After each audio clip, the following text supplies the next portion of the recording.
Седьмой луч, он связан с определенным ритуалом, порядком и магией, которые все вместе и дадут полное понимание того мира, в который мы погружены. Как это нужно понимать на самом деле в свете того же открытия?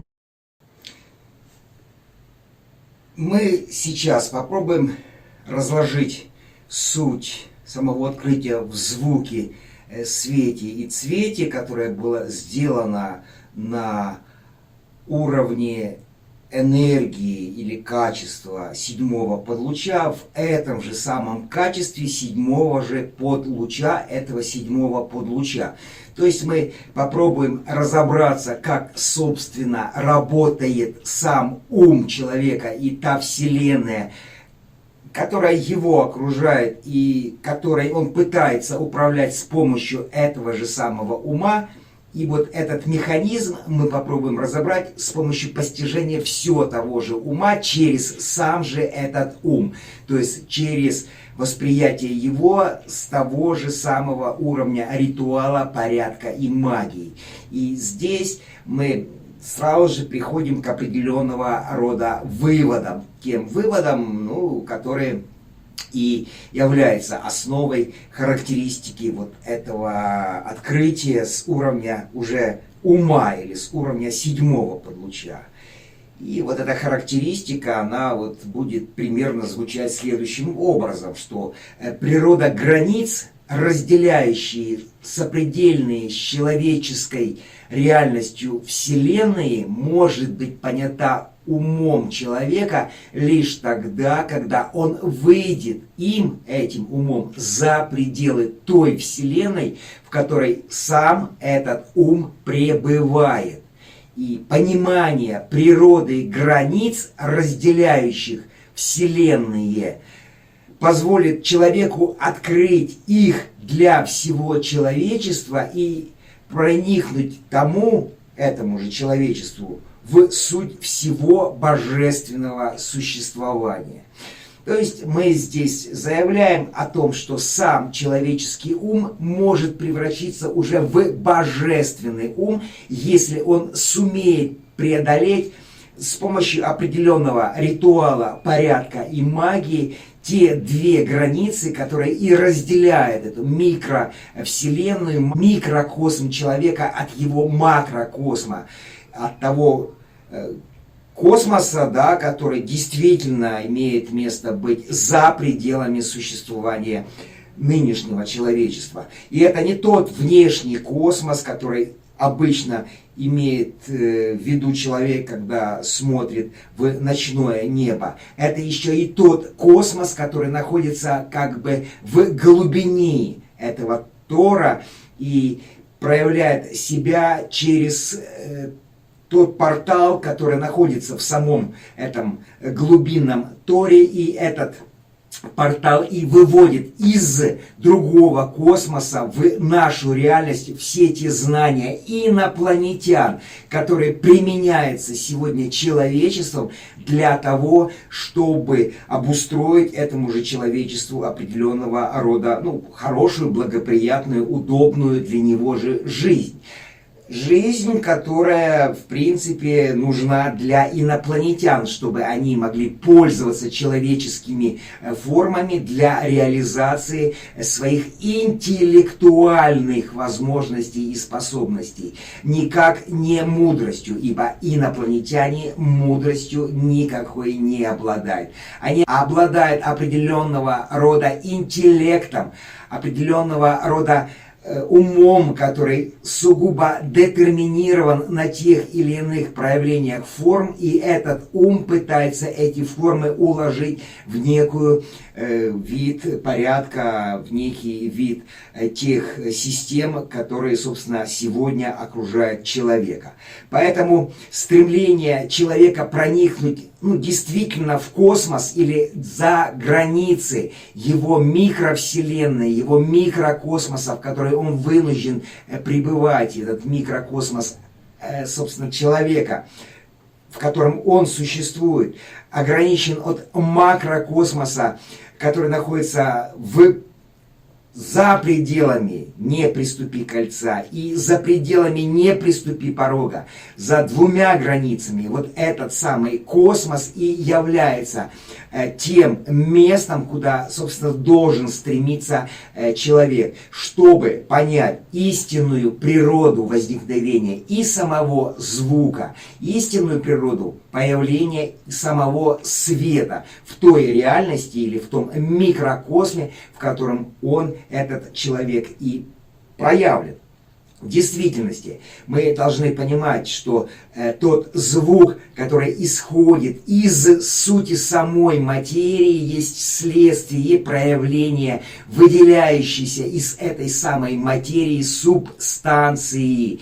И эта субстанция является первопричиной появления этого самого звука. Звук есть следствие. И вот этим самым звуком человек и пользуется, не понимая причину его появления, и поэтому он, пользуясь следствиями, и пребывает своим умом в следствиях. То же самое и касается света. Он не понимает и не знает истинную причину этого самого света, который есть не что иное, как проявление здесь уже второлучевых энергий в его микрокосме, в его реальности, в которой он существует. Но он пользуется этим светом как уже неким причинным состоянием, хотя он является следствием существования уже второлучевых энергий, которые проникают в его, как бы смешанный мир.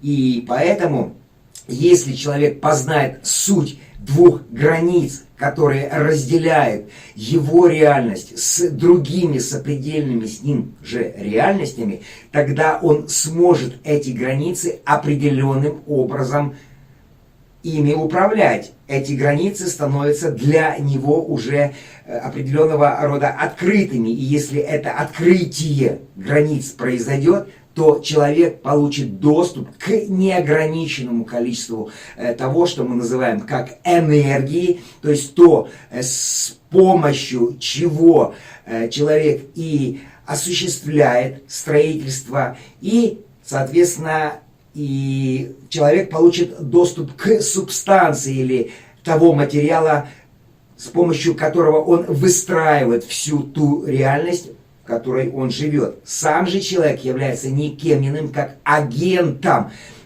который пользуется внешней и внутренней вселенной для того, чтобы через этого агента можно было создавать некоторую земную реальность, в которой, собственно, и будут проявлять себя жизни, существующие в глубинном космосе и в внешнем космосе, который для человека уже в принципе доступен в понимании, но пока еще не может быть осмыслен, чем, собственно, этот космос для него является.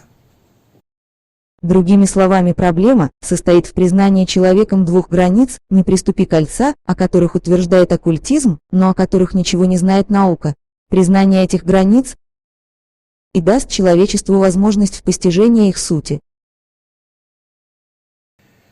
Понятие сути двух границ «не приступи кольца» и даст возможность человеку эти границы вскрывать, открывать. Но мы уже заявляли, что сами эти границы, они создаются не с уровня трех измерений, в которых сам существует человек. Эти границы создаются с уровня аж шестого измерения, проникнуть в суть существования которого может только лишь вознесенный человек, то есть тот человек, который уже смог преодолеть эти границы с помощью тех или иных ритуалов, с помощью той или иной магии или с помощью определенного рода порядка его жизни. И когда он, используя этот ритуал, порядок и магию, выходит за пределы, собственно, этой границы «не приступи кольца», тогда он может извне наблюдать за тем, каким образом эти границы были созданы. И тогда уже извне он может эти границы определенным образом приоткрывать, для того, чтобы через них могла проникать та субстанция, которая является строительным материалом, и та энергия, которая и управляет строительством всей той реальности с помощью все того же строительного материала. Источники энергии и субстанции, которые являются строительным материалом для всей мировой иллюзии, находятся за пределами этой Вселенной и проникают в нее из-за этих «не приступи колец». И если человечество научится управлять состоянием границ, разделяющих Вселенную, оно получит доступ к неограниченному источнику этого самого строительного материала. Непосредственно все, что имеет здесь место быть на нашей планете, является ничем иным, как иллюзией. Да? Иллюзия, которая создана из реалий субстанции, из глубинного мира. Эта иллюзия постоянно видоизменяется за счет влияния на нее энергий внешней Вселенной, и эти энергии непосредственно через человека, проникая уже в суть него же, начинают определенным образом видоизменять всю ту иллюзию, в которой существует сам человек. Это иллюзия, майя, физическая иллюзия, астральная иллюзия или наваждение, в котором присутствует человек, и ментальные иллюзии. Все они изначально были привлечены сюда, в наш мир, из лунной реальности или из глубинных видов космоса, который проявляется именно в глубинном состоянии Тора. И вот эта иллюзия, наполняясь уже непосредственно энергиями, становится уже и цветной, становится нам уже проявленным местом существования самого человека. И если у человека будет возможность к вскрытию этих границ определенными технологиями, которые он в ближайшее время однозначно получит. Мы говорим о человеке, потому что именно человек, обладающий душою, может уже этими технологиями пользоваться. Если же это был просто люд, тот, который построен на основе личности, а никак не на основе души, то понятно дело, что для этого люда эти энергии будут никак недоступны. Могут быть ему они переданы на небольшой промежуток времени для того, чтобы он осознал и понял, что он не знает и не может никак понять, каким образом эти энергии создаются и почему они проникают здесь. Да, вспомним о торсионных полях. О них заговорили в начале 2000-х годов, но потом о них забыли, потому что эти торсионные поля есть не что иное, как проявление субстанции, находящейся здесь, под структуризацией все того же лунного эфира или тех жизненных потоков, вокруг которого и группируются энергии того же самого лунного эфира или эфира, находящегося в вибрациях, собственно, третьего луча, то есть низкочастотного эфира. Именно этот низкочастотный эфир и соединял в некие формы, которые уже воспринимались человеческими приборами, научными приборами, и видел их в образе тех или иных торсионных полей. Он пытался,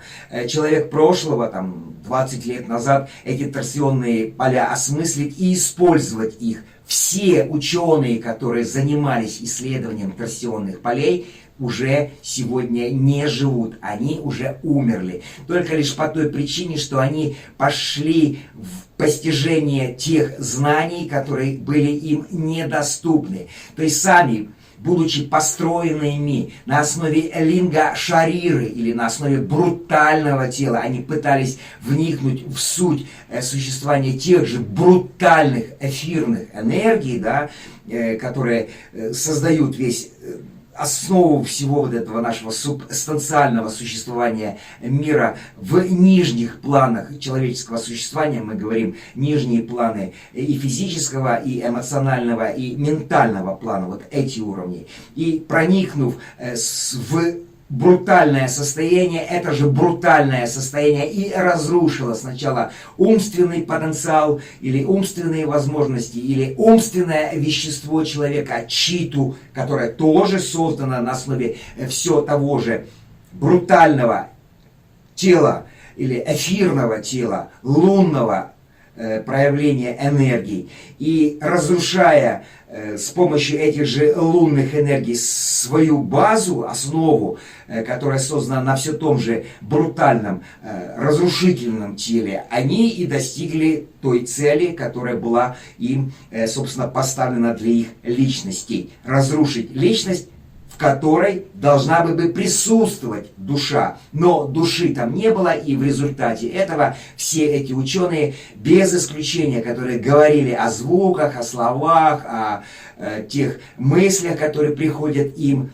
в виде тех или иных определений научного типа, все они, без исключения, эти ученые вымерли только лишь потому, что они залезли в те области, куда им был закрыт допуск. А был закрыт допуск только по той причине, что у них не было души. И они не знали, что это такое, ибо сама душа, она себя позиционирует на витальном, жизненном теле. И это витальное тело как раз и должно было войти в соприкосновение с брутальным телом, и это брутальное тело преобразовать уже в витальное тело. Нужно еще понимать, что та реальность, в которой существует нынешнее человечество, она как бы разделена по жизненным потокам.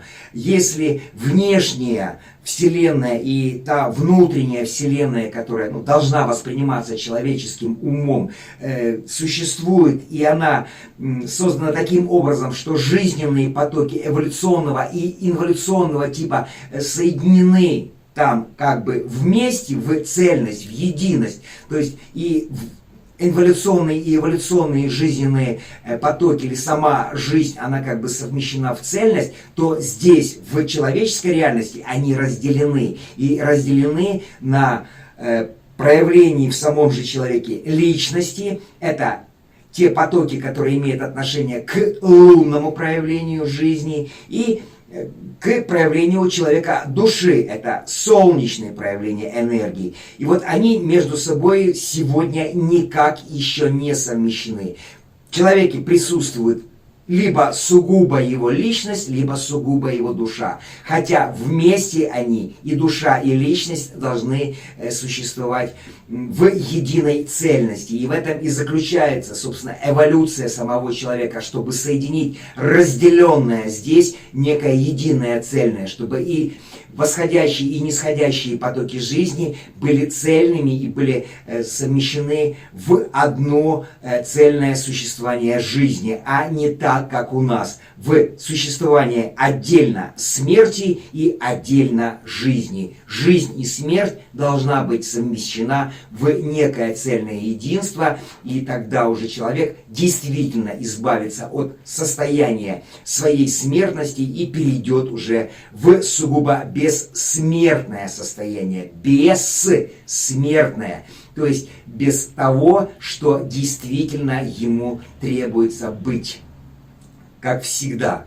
То есть он перейдет в состояние тогда, когда у него не будет понимания самой сути смерти, ибо смерть для него перестанет существовать как тот акт удаления его из этой реальности и больше никогда не возвращения в нее. Смерть — это есть не что иное, как разрушение самим же человеком верхней или нижней границы и переход уже через разрушенную границу его либо сознания, либо его бессознательности. Если границы уже будут изначально человеком в его уме, в его понимании разрушены, то тем самым будет разрушено и само понимание же им смерти. Можно ли утверждать, что прорывные технологии настоящего – это те, которые сегодня пытаются подворовывать строительный материал из божественного мира, не имея при этом лицензии на это? А что тогда будут представлять новые технологии будущего? Именно об этом мы как раз и говорили, что да, те ученые, которые пользовались теми знаниями, которые приходили к ним в ум в виде тех или иных определений, словесных определений, они пользовались этими знаниями, не понимая, чем и с чем они имеют дело, для чего и каким образом нужно управлять той субстанцией, которая им становится доступна. эта субстанция может быть управляема только тем человеком, у которого уже есть душа. И именно эта душа и есть та самая лицензия, которая даст ему возможность использовать действительно сам строительный материал или субстанцию для создания здесь новой для него иллюзии с помощью энергии, которая будет проникать к нему же в его ум с уровня духовной иерархии. То есть мы говорим о том, что таким вот образом и произойдет новое проявление уже нового человечества и уже в новой действительности, которую мы на первом, на начальном этапе называли как новая реальность, а, как вы понимаете, реальность – это возврат альности, а альность – это есть вся та карма человечества или весь тот опыт, третий лучевой опыт человечества, который находится в субстанциальной реальности. Вот почему она реальность. И теперь новая реальность, она будет преобразовывать всю эту карму человечества, вытесняя ее из реалии существования самого человека, преобразовывая таким образом ее же в некий душевный опыт, который будет переходить уже на уровень солнечного существования все того же человека через проявление его эго, дживы и вхождение этого же опыта в суть функционирования всей солнечной духовной иерархии. Другого человечеству не дано. И если еще некоторые из нынешних проявлений элиты думают, что они дальше будут продолжать функционировать в это время перемен по старым правилам, по принципам все той же наработки кармы, а не отработки ее, а не одушевлению самих себя, то, конечно же, для вот этих всех правителей ждет достаточно неприятный конец для той жизни или в той жизни, в которой они, собственно, проявляют себя здесь. Они никуда не денутся, их личности перейдут в субстанциальный мир и дальше будут там и продолжать функционировать. Но в этом мире им уже не будет возможности дальше функционировать и дальше проявлять свою мощь, свою волю и свое могущество для того, чтобы с помощью них же можно было бы преобразовать весь этот мир, в котором живут люди, в то самое Царство Божье, о котором говорил Учитель Иисус. И это преобразование будет происходить на основе новых прорывных технологий, которые откроют человеку доступ к тем энергиям или к причине появления света и к проявлению субстанции или к причине появления звука, и с помощью соединения звука и света будет создана новая цветная действительность человечества, в котором это человечество и будет дальше продолжать развивать само себя и будет дальше процветать, то есть находиться в состоянии цветения, то есть быть в состоянии цвета или в состоянии того существования, когда именно и звук, и свет начнут тот мир, в котором живет сегодня человек, отсвечивать всевозможного рода новыми и новыми красками.